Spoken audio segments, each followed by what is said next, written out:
Добар ден, ученици! Денес ќе се запознаеме со уште една сила во природата, а тоа е силата на триење. Оваа е лекција по природни науки и е наменета за учениците од 6-то оделение.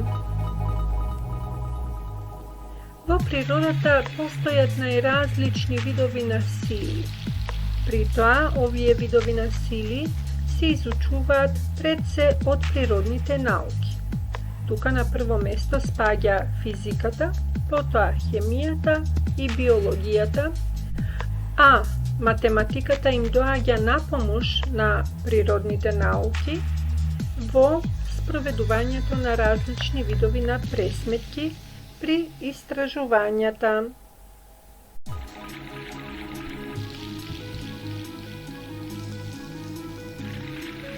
Какви видови на сили може да се сретнат во природата?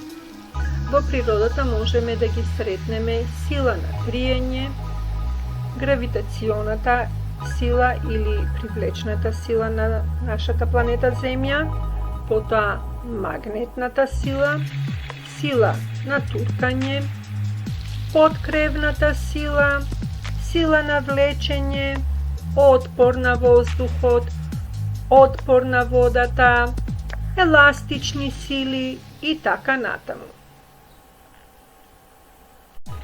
Овде имаме прикажано слика на еден автомобил во движење. Со кои сили се соочува овој автомобил?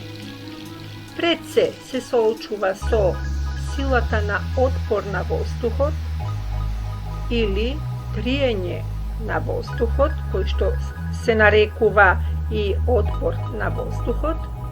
Потоа, за да може автомобилот да се движи напред и да ја совладува таа сила на отпор на воздухот, тој автомобил мора да има моторна сила. Потоа, тркалата кои што се движат по патот се соочуваат со силата на триење и тоа сила на триење при тркалање. Додека се движат тркалата од автомобилот по површината на патот, тие се соочуваат со отпорот на подлогата, односно на површината од патот по која што се движат. И конечно, автомобилот, како целосно тело, се соочува со тежина или со гравитацијата, односно привлечната сила на нашата планета. Сега треба само да напомнеме дека силата представува физичка величина, која го опишува дејството на едно тело врз друго тело.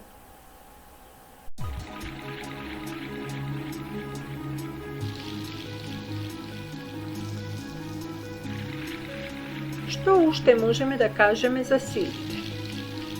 Можеме да кажеме дека силата се појавува секогаш кога две тела се буткаат или се влечат. При тоа, силите имаат насока, па затоа ги обележуваме со стрелки. Секоја стрелка со која што се обележува некоја сила представува вектор. Во претходната лекција имавме еден мал диаграм, каде што беше прикажано тело, на кое што му действуваат две сили, и тоа силата на гравитацијата или привлечната сила на нашата планета и силата на држење.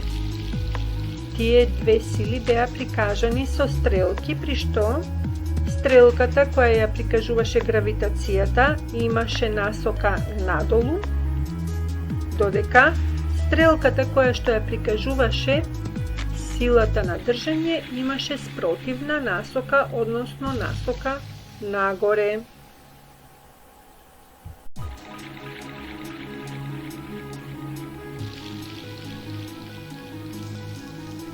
Денес по-конкретно ќе се запознаеме со силата на триењето или уште така наречена триење. Што представува триењето, ученици? Триењето представува природна сила која ги успорува или забавува нештата, односно предметите. Триењето се јавува како последица на взаемно дејство помеѓу подлогата и телото кое што се движи по таа подлога.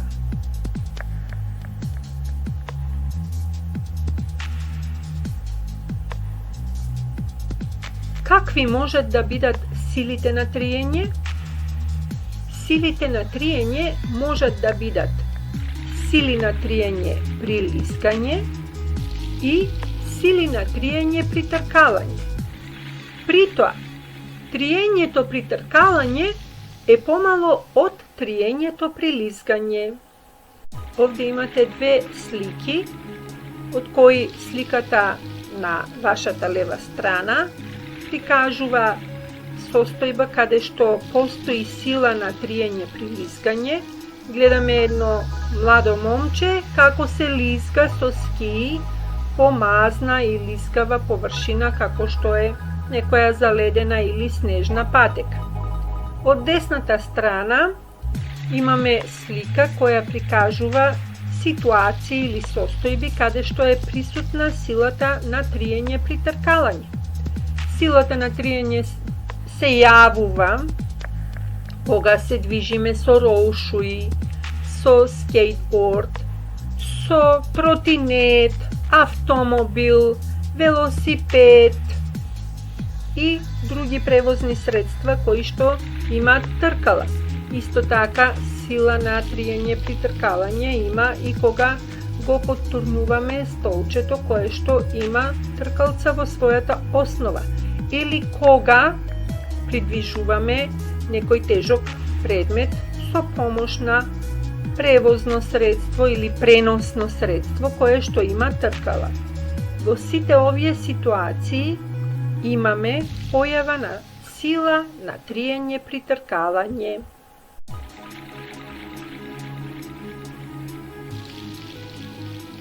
Што уште треба да знаеме за силите на триење?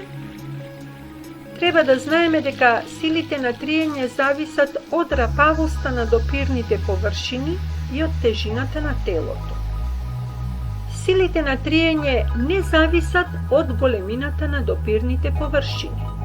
Овде имаме на левата страна слика на која што се прикажани две момчиња како што се лизгаат. Значи, тие се лизгаат, од кој едното момче се лизга со скии на заледена и мазна површина, а другото момче се лизга со патичиња на тревната површина. Кој од тие две момчиња ќе искуси поголема сила на триење при лизгање, ученици? Што мислите? Се разбира дека момчето кое што се лизга со патичиња по тревнатата површина ќе искуси поголема сила на триење при лизгање, затоа што тревнатата површина нормално е многу порапава отколку мазната ледена површина по која што се лизга момчето со скии. Кога телото се движи низ воздухот или водата, на него дејствува сила на триење насочена во обратна насока од движењето. Тоа ви го покажува сликата од десната страна, каде што Немо со неговото другарче плива низ водата.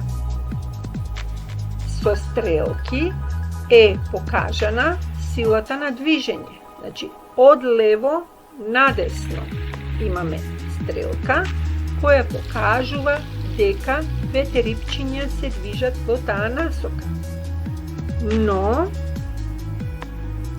силата на триење, која што ја искусува Немо, рипчето Немо и неговото другарче, таа сила на триење е во спротивна насока од насоката на нивното движење.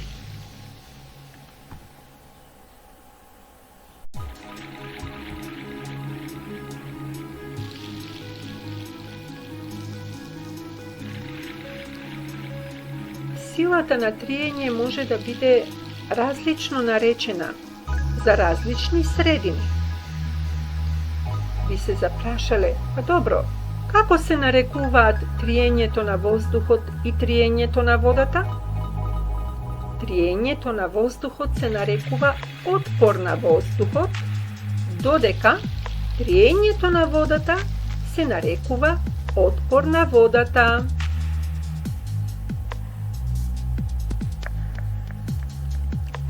Дали силата на триење, ученици, може да биде само корисна или само штетна? Односно, дали триењето може да го сметаме само како корисна појава или само како штетна? Што мислите? Јас мислам дека силата на триење не може да биде сметана ниту само како корисна, ниту само како штетна.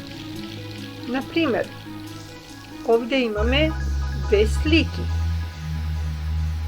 кои покажуваат дека триењето може да биде и корисно, но и штетно.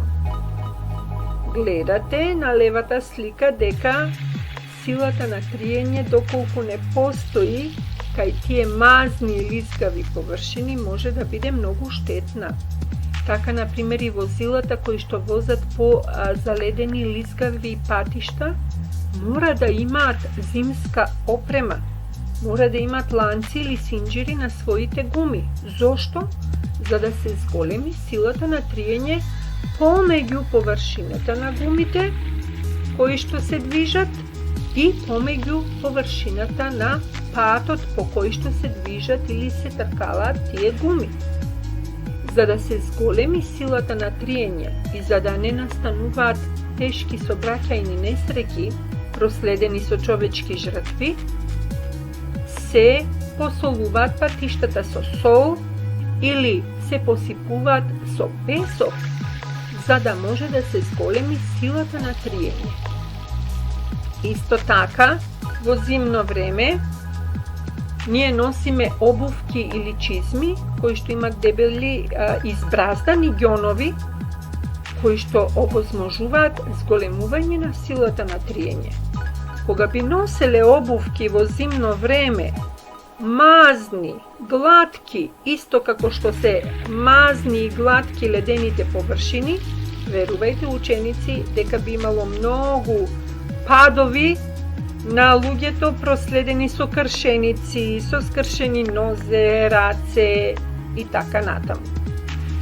Во тој случај, значи, се практикува зголемена сила на триење при носење на такви обувки со избраздани ѓонови. Или, например, кога носиме патики за спортување и за трчање, нормално е дека и тие патики имаат избраздани ѓонови, за да може да се зголеми силата на триење и за да може да имаме постабилен од или постабилно трчање по површината. Исто така, силата на триење е корисна не само кај обувките кога одиме и кај автомобилските гуми, кои што исто така се избраздени. Тоа е корисно и кај супирачките на велосипедот и автомобилот и во други случаи.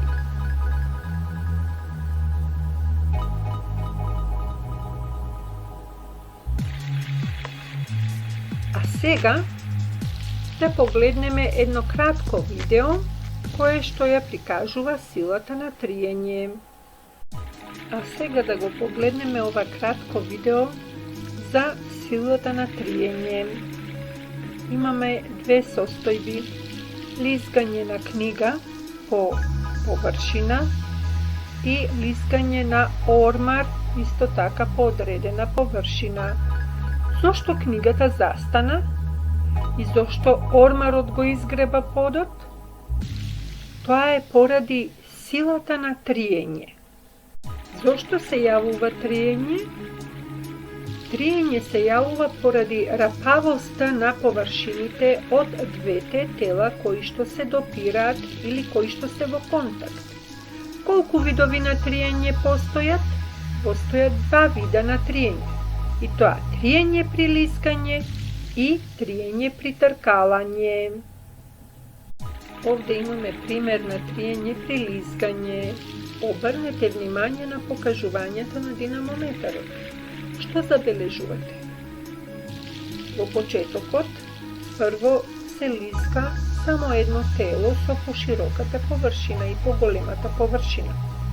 Во вториот случај додаваме исто такво тело врз првото. Динамометарот покажува повеќе пределци. Дали зависи триењето од тежината на телата? Сега првото тело го свртуваме со помалата површина да се лизга по површината. Дали зависи триењето од големината на површината на телото? Забележуваме дека динамометарот покажува идентична сила како во првиот случај. Што заклучуваме? Заклучуваме дека триењето не зависи од големината на површината на телата кои се лизгат. Како се распределени силите кога влечеме некое тело? Во овој пример ќе го видиме тоа. Силите ги прикажуваме со стрелки. Силата на гравитацијата или тежината има насока надолу кон центарот на земјата. Влечната сила има насока иста со насоката на движење на телото кое го влечеме, а силата на триење е во спротивна насока. На горната слика имаме прикажано два примери на сили на триење. Левиот е сила на триење при лискање, а десниот сила на триење при тркалање. Која сила на триење е помала?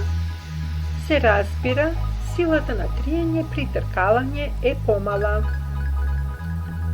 Овој шанкер можеби ќе зажали што не научил повеќе за силата на триење. Затоа, добро размислете пред да прашате. Што ќе ми е тоа?